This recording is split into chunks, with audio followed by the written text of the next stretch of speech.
Hello everyone, welcome to the YouTube channel and I hope you all are doing well. And इस video में हम लोग as a beginner कहाँ invest करते करना चाहिए इसके बारे में डिस्कस करने वाले हैं. सो एज ए बिगिनर आप स्टॉक मार्केट में अब अगर इन्वेस्ट करेंगे then it is quite a bit risky. So it is better to go through the mutual fund route. Okay. So आपको दिक्कत होता होगा कि हम लोग वैसे तो बहुत सारे म्यूचुअल फंड्स हैं, तो हम लोग कौन सा म्यूचुअल फंड को सिलेक्ट करें and we invest in it. So basically, there are two kind of mutual fund. One is active mutual fund, and second one is passive mutual fund. First one is you can say it is called active mutual fund, and second one is passive mutual fund. Okay. So active mutual fund में क्या होता है कि एक fund manager जो होता है उसके पास पूरा ऑथोरिटी रहता है कि वो किस स्टॉक्स पे इन्वेस्ट करे out of 5,000 something like that. Okay. So उसके ऊपर डिपेंड करता है कि वो आपके पैसे को लेके वो कहाँ इन्वेस्ट कर रहा है. That will be depend. But जबकि पैसिव म्यूचुअल फंड में ऐसा होता नहीं है. ओके. तो डिफरेंट काइंड ऑफ स्टडीज और डिफरेंट काइंड ऑफ रिसर्च से ये पता चला है कि एक्टिव म्यूचुअल फंड जो होता है can not beat the passive mutual fund. Okay. मतलब for a long term investor you should focus on the passive mutual fund that is called index fund. तो मोटा मोटी देखा जाए तो हम लोग इंडेक्स फंड के बारे में ही बात करेंगे. That means as a beginner आपको एक्टिव म्यूचुअल फंड, मेरे हिसाब से एक्टिव म्यूचुअल फंड से दूर रह के आपको पैसिव म्यूचुअल फंड में ही जाना चाहिए. बिकॉज अगर आप अर्ज करिए कि कोई आप म्यूचुअल फंड ले रहे हैं एक्टिव म्यूचुअल फंड, इसका क्या गारंटी है कि वो active mutual fund can beat the index fund और you can say passive mutual fund. So that's my logic. So that is the reason that you should avoid this active mutual fund and go into the passive mutual fund. Okay. So there are different kind of in term of market capitalizations. Index fund भी two kind का होता है market according to the market weighted index fund और second होता है equally weighted index fund. सो पहले हम लोग मार्केट वेटेड इंडेक्स फंड के बारे में बात करेंगे जो होता है ट्रेडिशनली हम लोग जिसको बोलते हैं इंडेक्स फंड. ओके. तो आप देख सकते हैं इस चार्ट में कि यहाँ रिलायंस का वेटेज 11.7 है, एचडीएफसी का 8.61 है, इन्फोसिस का 6.9 है, हाउसिंग डेवलपमेंट का 5.8 है. मतलब आप अगर अर्ज करिए कि मैं 100 रुपया देता हूं और आप कोई मार्केट वेटेड इंडेक्स फंड में लगाते हैं, दैट मीन्स आपका 100 रुपया में से 11.7 रुपीज रिलायंस पे लगेगा, 8.61 रुपीज एचडीएफसी बैंक पे लगेगा, 6.9 रुपीज इन्फोसिस में लगेगा, 5.81 रुपीज आपको हाउसिंग डेवलपमेंट एंड फाइनेंस में लगे जाएगा. तो इसका क्या होता है कि मान लीजिए कि कोई मार्केट डाउन हो जाता है और आपके जो चार शेयर्स हैं वो अगर डाउन हो जाता है तो दैट मीन्स आपका whole portfolio will be affected because ये much more likely concentrated portfolio है क्योंकि आप टोटली जो आपका जो इन्वेस्टमेंट है मोस्टली 10 कंपनीज में आपका ज्यादा इन्वेस्टमेंट है compare to the least 40. Okay. So इसका ये ड्रॉबैक्स होता है कि ये मच मोर डाइवर्सिफिकेशन देता नहीं है but it is quite good for a beginners. So second concept आता है कि अगर आप इंडेक्स फंड में इन्वेस्ट करना चाहते हैं तो there are two kind of things.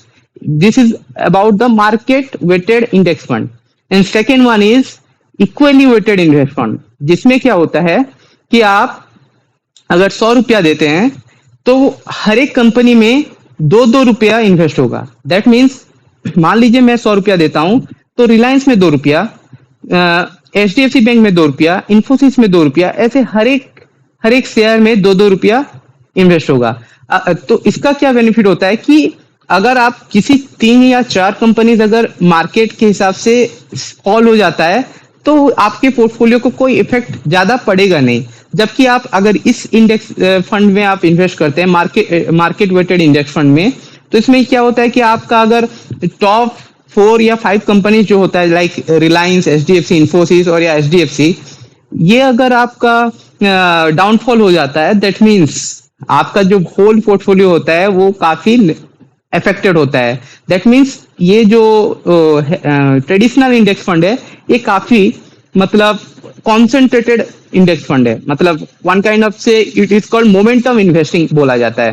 तो आप देख सकते हैं ये इससे कि इसका जो रहता है मोस्टली 35.2%, 35.2% फाइनेंस सेक्टर में निफ्टी 50 का रहता है weightage, IT sector 18.2, oil and gas का 13.1, कंज्यूमर गुड का 10.4, ऑटोमोबाइल्स का 4.8। ठीक है, बट जबकि अगर आप 2020 में आप अगर आप इक्वली वेटेड में करते हो तो आपका इक्वली डिस्ट्रीब्यूटेड हो जाता है, मींस 22.4 थोड़ा रिड्यूस हो जाता है, so that it will be as compared to this it is quite good.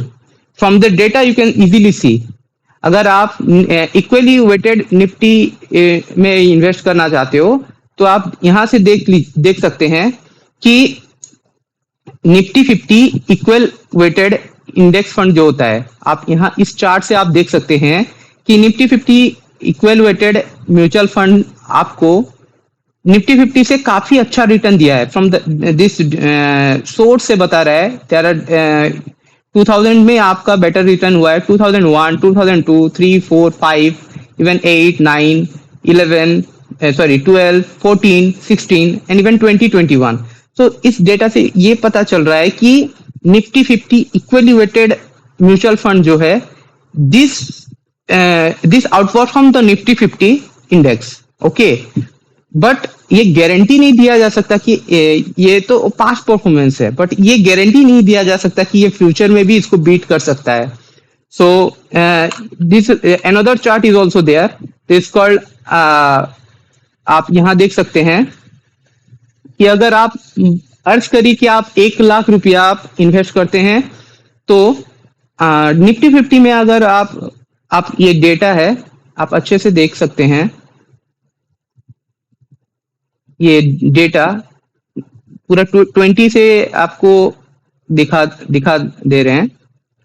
ये डेटा शो कर रहा है कि ये 14.42% दे रहा है रिटर्न, जबकि निफ्टी 50 इक्वल वेट जो होता है वो 29.66 मतलब सॉरी 16.44% दे रहा है, एंड दिस इज 14.42% दे रहा है within this period of time, means 20 years of time. That means in the long run ये बीट किया हुआ है according to the past performance, but ये जरूरी नहीं कि फ्यूचर में भी ये अच्छा रिटर्न देगा।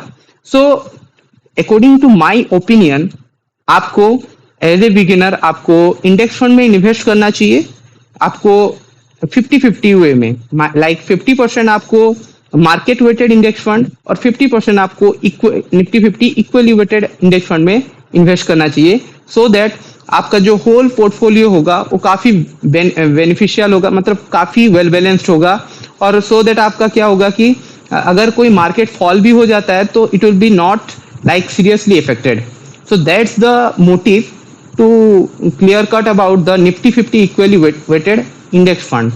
I hope that this video is quite useful for all of you as a beginner. मेरा ये सजेशन है कि आप दोनों को आपके पोर्टफोलियो में शामिल कीजिए। आप एक पैसिव म्यूचुअल फंड में आप Nifty 50 equally weighted index fund रखिए, और second one is Nifty 50 equally weighted index fund रखिए। दोनों का कॉम्बिनेशंस बनाइए और then you can be, it is be quite useful for all of you guys. And आप different kind of mutual fund है like DSP mutual fund, okay, तो वो DSP mutual fund भी निफ्टी 50 इक्वल वेटेड प्रोवाइड करता है। So I hope that ये video आपको as a beginner काफ़ी अच्छा लगा होगा, एंड थोड़ा रिसर्च करिए इसके बारे में, and then you can invested your money. Okay, thank you guys.